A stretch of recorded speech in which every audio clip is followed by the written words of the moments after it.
Hello everyone, আমি চান্দ্রিকা। আজ আবারও চলে এসেছি নতুন একটা গা চমচমে ভূতের গল্প নিয়ে। আজকের বিশেষ নিবেদন কমলিকার প্রতিশোধ। গল্প পাঠে ও কলমে আমি চান্দ্রিকা। শুরু হচ্ছে আজকের বিশেষ নিবেদন। আজ প্রায় 4 দিন হলো দাদুর বাড়ি এসেছি। মাকে আসার কথা কতবার বললাম, মা এলো না। বাবার তো কাজের অনেক চাপ, তাই বাবা আসতে পারবে না সেটা আগেই বলে দিয়েছিল। তাই আমি একাই চলে এসেছি দাদুর বাড়ি। দাদুর বাড়ি আসার সময় মা বলেছিল, বাবু রাতে একা কোথাও যাবি না, আর কেউ যদি রাতে ডাকে, মানে ধর কোনো যদি মেয়ের গলা পাস, তাহলে তো সারাই দিবি না। আমি কেবল ঠিক আছে বলেছিলাম। দাদু বাড়ি এসেছি বেশ কয়েকদিন হলো। এর মধ্যে আমার সাথে তেমন কোনো ঘটনা ঘটেনি, যেমনটা মা বলেছিল। দাদুকে জিজ্ঞাসা করেছিলাম, মা ওই রকম কেন বললো গো দাদু? দাদু আমাকে বলল, ও কিছু না রে বাবা টুকাই, তোর মা বেশি বেশি একটু আধটু ভয় পায়। ও বাদ দে, আমার মেয়েটা বরাবরই ভীতু। আমি যখন অনেক ছোট ছিলাম তখন মায়ের কাছে শুনেছিলাম আমার দাদু নাকি তন্ত্রমন্ত্রের বিদ্যা জানে। খুব বেশি তুখর নয় সেই বিদ্যাতে, কিন্তু জ্ঞান ভালোই আছে। আর আমারও ছোটবেলা থেকে এইসবে আগ্রহ খুব বেশি। এইসব ভূত প্রেত অপদেবতার কাহিনী শুনতে আমার বেশ লাগে। তাই যখনই আমি দাদুর বাড়ি আসি, দাদু আমাকে কম বেশি এইসবের গল্প শুনিয়েই থাকে। আজও তার কোনো অন্যথা হলো না। দাদুর কাছে আজও অনেক গল্প শুনতে শুনতে ঘুমাতে গেলাম। তবে আজ দাদু যেই গল্পটা বলল, তাতে আমার মধ্যে একটা খারাপ লাগা কাজ করতে শুরু করলো। আজ দাদু বলল একটা অসহায় মেয়ের গল্প। এটা গল্প বলাটা ভুল হবে, এটা একটা সত্য ঘটনা। দাদু বলতে শুরু করলো, কমলিকা ও তার মা এই গ্রামেই থাকতো। ওর বাবা তরুণ জেলে ছিল, কিন্তু কমলিকার যখন 15 বছর বয়স, তখন ওর বাবা মাছ ধরতে গিয়ে জলে ডুবে মারা যায়। এরপর ওদের অবস্থা খুব খারাপ হয়ে যায়। দিন আনে দিন খায়, এইভাবেই চলছিল মা মেয়ের সংসার। ওর বাবার জমানো টাকাও আস্তে আস্তে শেষ হয়ে যেতে শুরু করলো। কিছুদিন বাদে ওর মা ফুলের ব্যবসা শুরু করে দিল। শহরে যেত, ফুল বিক্রি করতো, আবার রাত হলে বাড়ি ফিরে আসতো। এভাবেই কোনো রকমে ওদের দিন কাটছিল।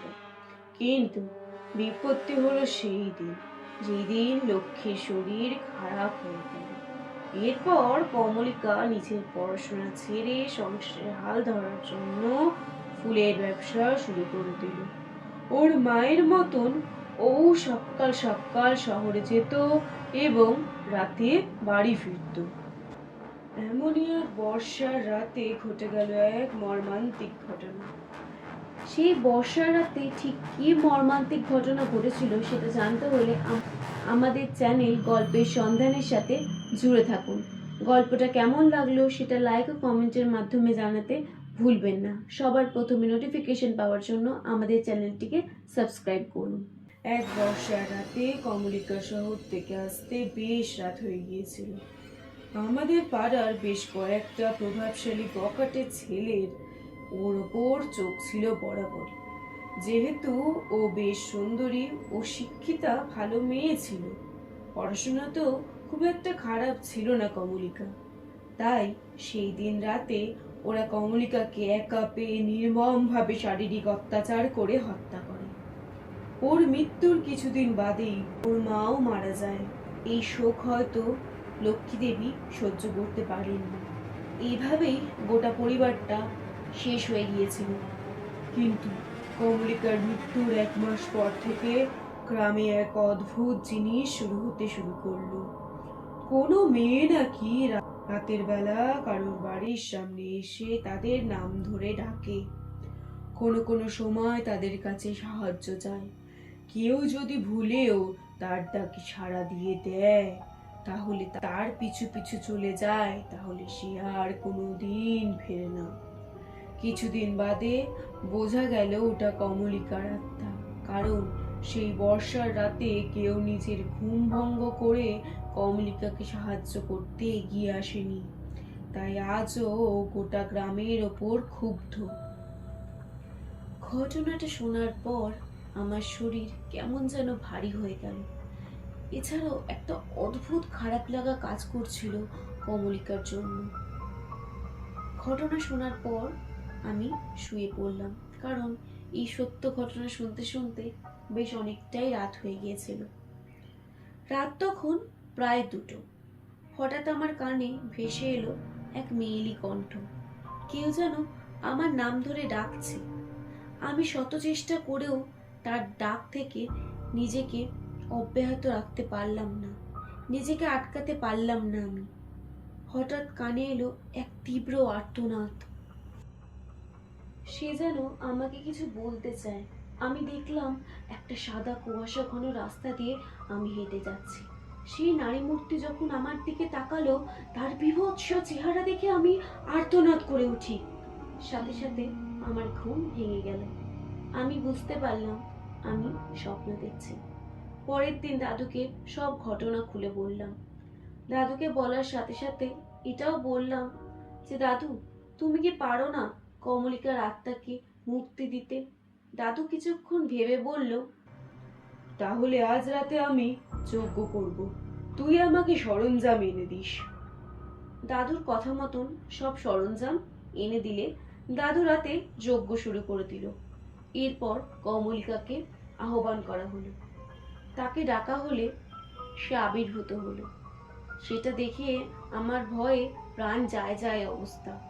দাদু কমলিকার উদ্দেশ্যে বলল, তোকে যদি মুক্তি দিই তাহলে তুই কি ওদের শাস্তি দিতে পারবি? কারণ ওরা তো এখন শহরে থাকে। সেই আত্মা বলল, হ্যাঁ পারবো। তারপর দাদু তাকে কিছু শক্তি প্রদান করে দিল এবং তাকে মুক্ত করে দিল। এই ঘটনার ঠিক 2 দিন বাদেই আমি কলকাতায় চলে আসি। সকালে বসে খবরের কাগজ পড়তে পড়তে একটা খবরে গিয়ে আমার চোখ আটকে গেল। শহরের নামী 2 ব্যবসায়ী ও 2 সরকারি চাকরিজীবীর আকস্মিক মৃত্যু ঘটে। তারা নাকি আবার আমার দাদুর গ্রামেরই লোক ছিল। আমার বুঝতে বাকি রইল না যে কমলিকার প্রতিশোধ পূরণ হয়েছে। আজ এখানেই শেষ হলো আমার বিশেষ নিবেদন, কমলিকার প্রতিশোধ। গল্পটা কেমন লাগলো সেটা লাইক ও কমেন্টের মাধ্যমে জানাতে ভুলবেন না। সবার প্রথমে নোটিফিকেশন পাওয়ার জন্য আমাদের গল্পের সন্ধানে চ্যানেলটিকে সাবস্ক্রাইব করুন। প্রচুর প্রচুর শেয়ারের মাধ্যমে আমাকে আরো নিত্য নতুন গল্প লেখার জন্য উৎসাহ যোগান। ভালো থাকবেন, সুস্থ থাকবেন। দেখা হচ্ছে পরের এপিসোডে। নমস্কার।